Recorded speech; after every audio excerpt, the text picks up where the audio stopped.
pendant la guerre que les classes avaient été divisées. C'est-à-dire qu'il ne fallait pas un rassemblement de plus de tant d'élèves à cause des bombardements. Et alors on avait été un petit peu dispersés dans différents endroits de Paimboeuf, autour de l'église quand même, autour de l'église. Alors pendant la poche, je me souviens de 2 lieux où nous allions à l'école. Je me souviens du lieu où on allait à l'école près de l'église. Les garçons étaient dans ce qu'on appelait la petite chapelle à l'entrée de la cour du patronage. Et nous, les filles, nous allions dans les loges du théâtre, au fond. Et puis, il y a eu une époque où les soldats nous ont laissé revenir à l'école du Sacré-Cœur, tout en occupant une partie, je pense, et qui nous était interdite. Et là, ce sont les dames patronesses de Paimboeuf, la femme du notaire, la femme du directeur des chantiers, l'eau, sa fille, qui nous faisaient l'école chaque jour. Et on ne savait pas quelle était la maîtresse que nous allions avoir le matin, mais ça aussi, c'était des fois très agréable, ça dépend sur qui on tombait. Et ça ressemblait plus à une garderie qu'à une école, mais enfin, on apprenait à lire et à écrire quand même, au moins. Lire, écrire, compter, voilà, les bases. Et puis,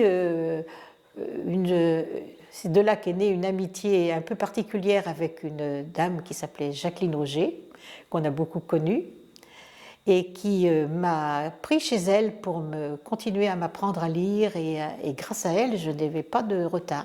Oh bah, il y avait partout des restrictions, de toute façon. Hein. On avait droit qu'avec un petit morceau de pain. Autrement, on allait faire du travail en campagne. De toute façon, on allait chercher notre beurre, on allait chercher de la nourriture comme ça en campagne qu'on ramenait. Hein. De toute façon, alors, la restriction, on n'a pas vraiment vu de la restriction, à part le pain, quoi, qu'on ne pouvait pas avoir assez. Autrement, le reste, on se débrouillait pour avoir. Hein. Des pommes de terre, toute espèce de légumes et tout, on avait ce qu'il fallait. Hein. C'était une minoterie qui avait été complètement désaffectée. Et puis, finalement, pendant la guerre, eh bien, quelques hommes de Paimboeuf se sont mis à faire de la farine pour qu'on ait au moins du pain. Et ils ramenaient de la farine qui était très... on dirait de la farine complète maintenant, mais elle était plus que complète, hein, il y avait de tout. Et je me souviens qu'avec ma grande copine Christiane, on grimpait tout en haut de la minoterie, là où on mettait les sacs de blé. De blé, parce qu'il concassait le blé, là. Et il y avait des grandes... maintenant je dis des trémies, mais pour nous c'était des trous. Et je me rappelle qu'il y avait beaucoup de crottes de souris et de rats dans ce grenier. Et toutes les deux, on passait notre temps à balayer tout ça, rassembler tout ça, et on mettait ça dans les trous, sans savoir où ça allait.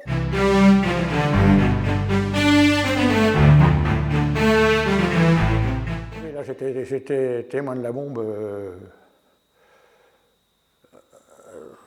C'était le soir de la Saint-Louis, je me rappelle, parce que mon oncle, qui vivait encore, qui était malade, mais qui vivait, qui m'avait élevé, qui s'occupait de moi, avait arrosé la Saint-Louis avec ses compagnons. Il avait 2 ouvriers, ou 3, et il restait encore sur la table, il restait encore des bouteilles à moitié. Alors, ma tante, moi j'étais assis, coincé entre l'armoire et le mur avec ma tante. J'étais sur ses genoux, et puis on avait peur, on tremblait. Et mon oncle, lui, pendant ce temps-là, hop. Alors ma tante disait, arrête de boire, Louis, arrête de boire. Il dit, si on doit être capoute, comme disait l'Allemand, si on doit être capoute cette nuit, autant partir bien rempli. Parce que les Allemands étaient sur la plage de Paimboeuf, à l'époque. Ils avaient monté une batterie d'ECA à la pointe de l'île, de la plage. Et puis on a eu une alerte. Hein. Alors je suis sorti au bout du café de la mairie. Là. Et puis on a entendu des avions qui passaient, mais ils passaient de l'autre côté de l'eau. Bon, après ça s'est calmé. Et puis d'un seul coup, un avion est arrivé, on rase-motte à 30 mètres du sol, Et vlan, j'ai vu la bombe qui tombait, une bombe qui se détachait du machin. J'ai dit, ce machin-là ne va pas aller là-bas. Mais si, paf, en plein dessus, sur le canon de DCA. Paf, c'était là. Ils n'ont même pas eu le temps de tirer un coup, les Allemands.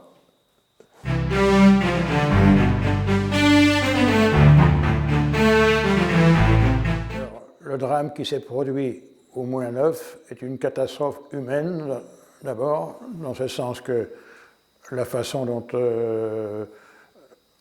Martin a été pendu par un fil de fer, c'était une honte, quoi. Et j'étais présent, mais depuis le début de l'opération. C'est-à-dire que j'ai vu les Allemands partir en alerte.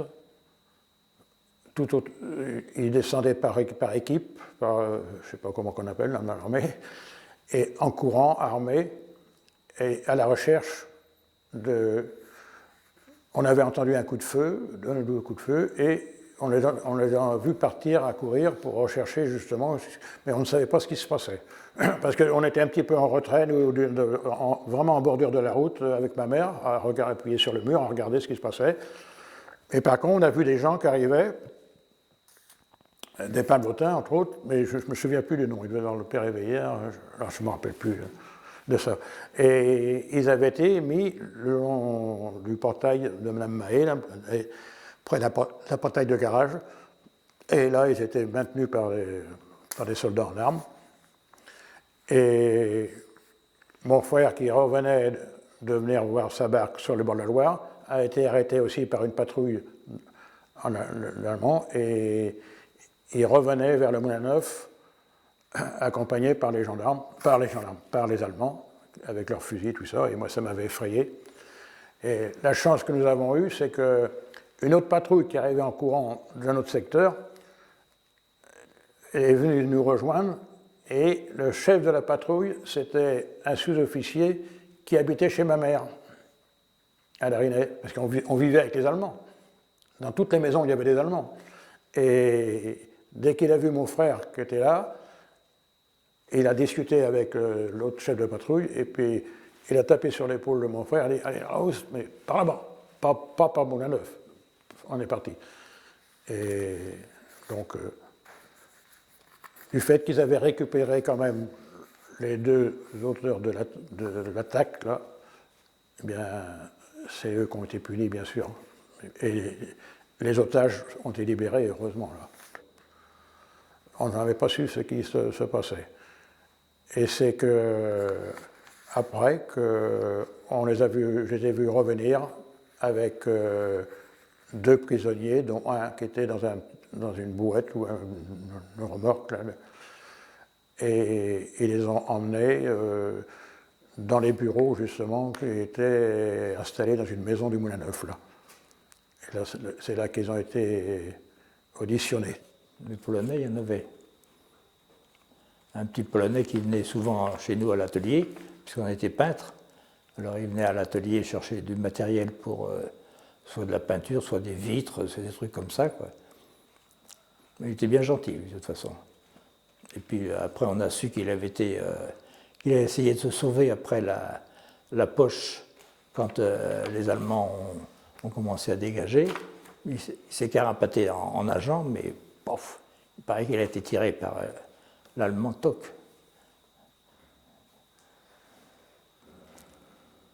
Il est mort comme ça, lui aussi. Au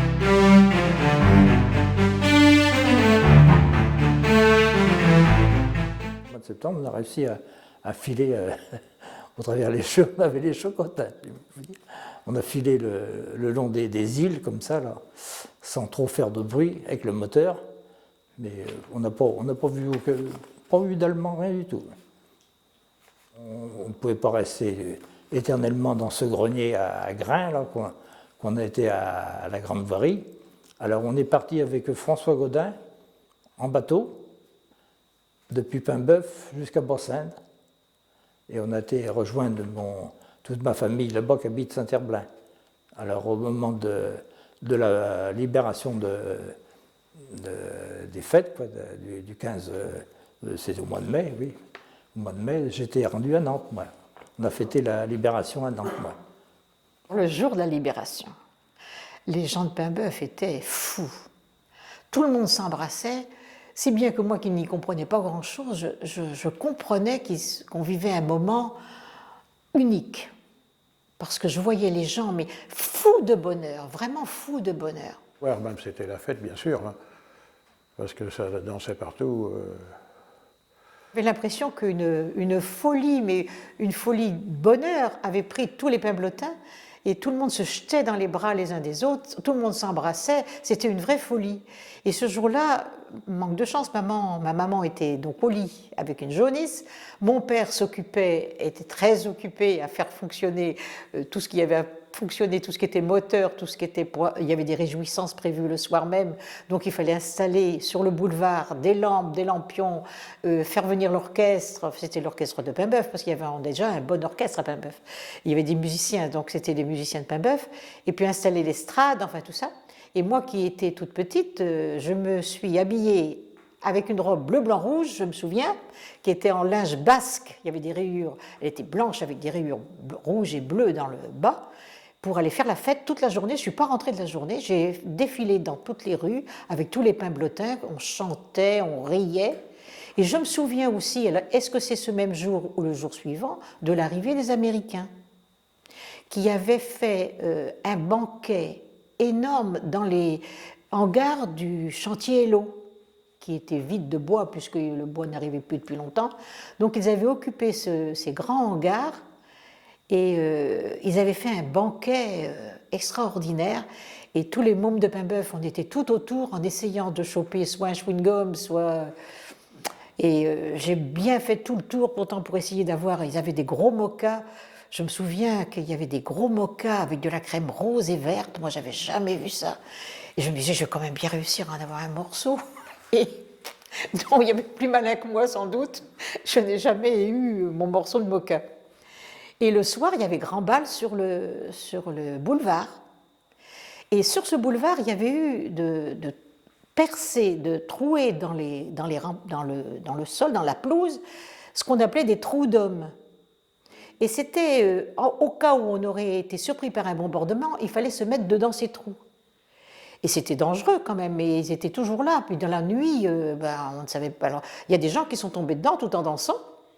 Et moi, je suis quand même rentrée à la maison parce que, à un moment, pendant le bal, il y a un grand soldat américain noir qui m'a pris dans ses bras pour me faire danser. Oh, mais j'ai en même temps eu très peur. Et c'est ce qui m'a fait rentrer quand même à la maison.